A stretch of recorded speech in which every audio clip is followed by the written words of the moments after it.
या हरामखोरांना मरेपर्यंत फाशी व्हायला पाहिजे, कारण ही समाजातली विकृती आहे आणि ही विकृती ठेचून काढणं ही आज काळाची गरज आहे. नसरापूरच्या घटनेमध्ये आरोपीला दोषी ठरवण्यात आलंय.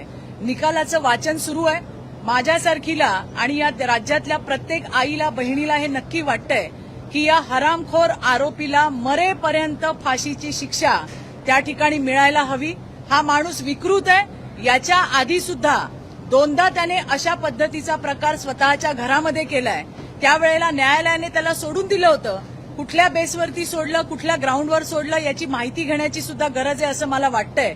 पण या प्रकरणामध्ये दोषी ठरवलं असून निकालाचं जे आहे ते वाचन चालू आहे. त्यामुळे मरेपर्यंत फाशी अशा विकृतांना ठेचण्यासाठी अत्यंत गरजेची आहे.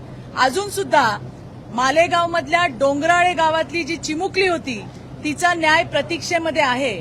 त्याचबरोबरीने अहिल्यानगरच्या वडगाव पानमध्ये त्या ठिकाणी मुलीवरती, छोट्या मुलीवरती ऍसिड अटॅक झाला, ते सुद्धा प्रकरण अजून प्रलंबित आहेत. म्हणून मला असं वाटतंय की ज्या पद्धतीने नसरापूरची केस आज 16-17वा दिवस लवकरात लवकर ती त्या ठिकाणी स्टँड झाली आणि त्या हिअरिंग सुद्धा सुरू झाल्या, दोषी सुद्धा ठरवला गेलाय, त्याच पद्धतीने डोंगराळेची केस असेल, वडगाव पानची केस असेल, इतरही ज्या पॉक्सोच्या केसेस आहेत त्याच्यामध्ये अशा जलद गतीने न्याय मिळावा अशी अपेक्षा सुद्धा मी व्यक्त करते. येणाऱ्या दिवसात नक्कीच डोंगराळेच्या आमच्या चिमुकलीला आणि वडगाव पानमध्ये ज्या मुलीवरती ऍसिड अटॅक झाला तिलाही न्याय मिळेल अशी अपेक्षा आहे, विश्वास आहे.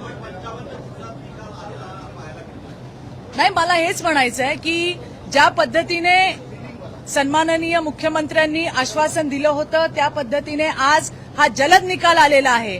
असेच अजून सुद्धा केसेस आपल्या पेंडिंग आहेत, त्यामध्ये सुद्धा लवकरात लवकर निकाल लागून हे जे आरोपी आहेत त्यांना शिक्षा होणं गरजेचं आहे. या हरामखोरांना मरेपर्यंत फाशी व्हायला पाहिजे, कारण ही समाजातली विकृती आहे आणि ही विकृती ठेचून काढणं ही आज काळाची गरज आहे. महाराष्ट्रातील सर्व बातम्यांचे विश्वासार्ह व्यासपीठ. सकाळच्या सर्व सोशल मीडिया प्लॅटफॉर्मला लाईक, फॉलो आणि सबस्क्राईब करा. तसंच सर्व नोटिफिकेशनसाठी बेल आयकॉन प्रेस करायला विसरू नका.